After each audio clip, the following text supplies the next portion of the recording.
Across dense urban centers, streets are among the most intensively engineered environments on Earth, yet also among the least ecologically considered. Regent Street today is occupied by built form and transport infrastructure, while only a fraction is given over to our green assets. The street functions efficiently as a commercial and movement corridor, but ecologically it remains fragmented and overwhelmingly impermeable. Water is rapidly channeled away rather than absorbed, heat is retained by hard surfaces, and green spaces exist in isolated pockets rather than as a connected system. Regent Street is not exceptional in this respect. What makes it important is its visibility, its heritage constraints, and its potential to demonstrate what systems-level interventions can look like in a high-value, high-pressure city street. The project's central idea is a park-to-park connection, a functional ecological and social spine linking Regent's Park to St. James's Park. This idea is not new to Regent Street. When John Nash first shaped it, he imagined the street as more than a thoroughfare. He saw it as a part of a connected civic landscape, linking parks, squares, and major destinations through movement and urban spectacle.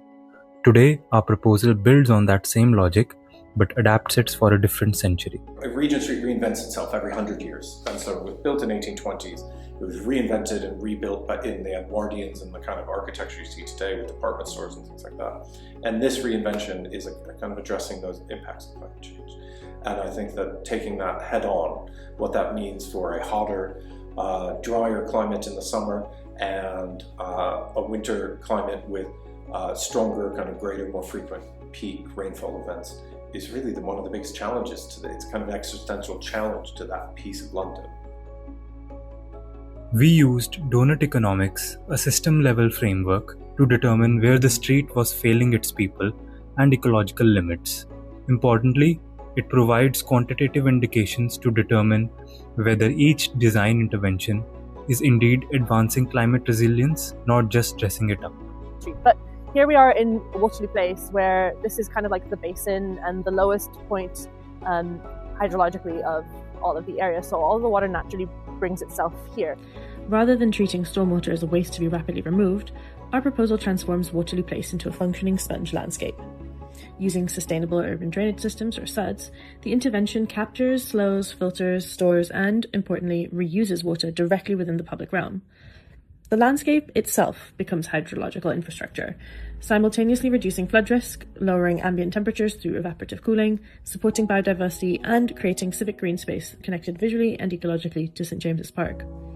So the process that we decided to undertake was the biomimicry systems level thinking, because it allows us to incorporate, or rather consider, the complexity that occurs not only in nature but within urban systems in general.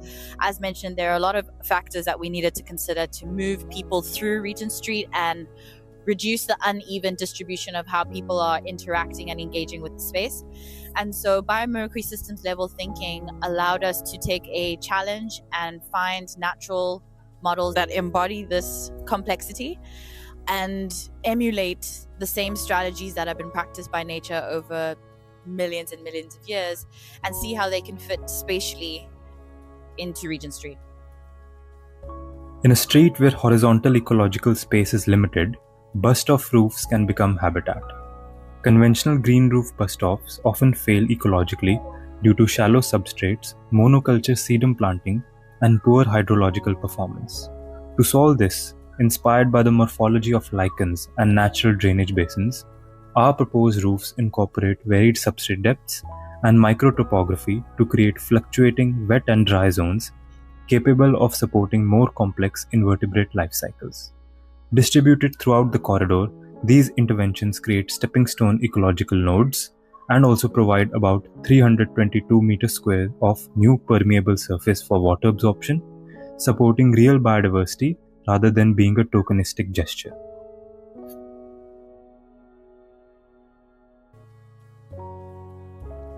We have engineered our cities to move us through them. Now we must engineer them to keep us and everything that lives alongside us alive. Regent Street has the opportunity to do something more.